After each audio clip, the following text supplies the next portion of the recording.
சிவபெருமான் சட்டநாதராக காட்சி தருகிறார்.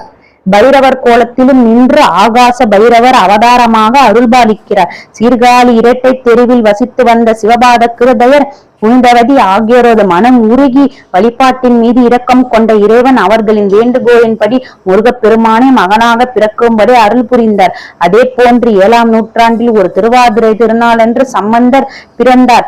சம்பந்தர் 3 வயதாக இருந்த பொழுது ஒரு நாள் தனது தந்தையுடன் சட்டநாதர் கோயிலுக்கு சென்றார்.